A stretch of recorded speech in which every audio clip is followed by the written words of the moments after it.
So tonight, the Tops, where Saturday's mass shooting happened, was a lifeline for many families on the east side to find fresh food. Well, tonight, dozens gathered at a nearby church where help was being offered. News 4's Tara Lynch is back from the church tonight, standing outside the Tops on Jefferson Avenue. Tara?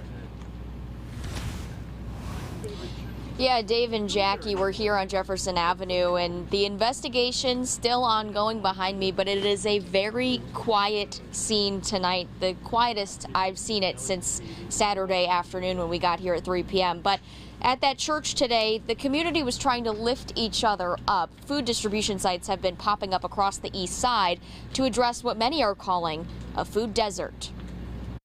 Because everybody's hurting. They're hurting in different ways, you know, and we're just trying to provide a level of comfortability to them. As the nation watches the investigation scene on Jefferson Avenue, members of this community gathered in a small church on Broadway. The Mount Hope Community Church partnered with the Buffalo City Mission to provide food to area residents who've lost more than one grocery store. And be that one-stop shop right here where they can step out of their homes and where we can fulfill and fill in that gap of the food desert. Remember, we had a Tops on Broadway across Bailey. It's been closed for 3 years and nothing. The City Mission is taking donations not only to help families in the Maston Park and Kingsley neighborhoods, but to help all residents on the east side who shopped at that Tops. People are stepping up and just stepping out of their comfort zone to really help a neighbor or a fellow in need, and that's the one thing that Buffalo is truly all about. One resident had to travel to Cheektowaga just to find fresh food.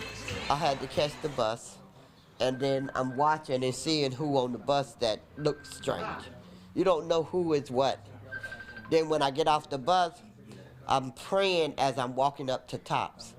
As lawmakers call for national change, many residents say it starts with Buffalo and not just the Tops shooting. John Shelton says he lost his son, who was killed in Black Rock. You ain't gonna never forgive. You forgive, but you can't forget. If we can stop the violence, it'd be a beautiful thing. I just lost a good friend 2 weeks ago. They got killed on purpose. You know, we don't lost a lot of good people that, you know, around here. So to stop the killing, it's really bad. As the city begins to heal, people are asking, where do we go from here? I don't know what to do. I'm willing to take anybody's advice. One step at a time. That's all. One step at a time. Remain prayerful. Stay focused. One step at a time. Some great advice there from Pastor Walker. And as we've mentioned throughout our coverage of this tragedy, this Tops is more than just a grocery store. It's a community gathering place, and that's what this community was trying to do tonight, to gather. Pastor Walker says his doors are always open if residents are in need of assistance. If you're in need of immediate crisis help, you can contact the crisis hotline. We have that number right here, 716-834-3131. If you'd like to help the Buffalo City Mission, you can do so by going to our website, WIVB.com, and going to the Found It On 4 tab. You can find all that information right there. For now, live on Jefferson Avenue, Tara Lynch, News 4.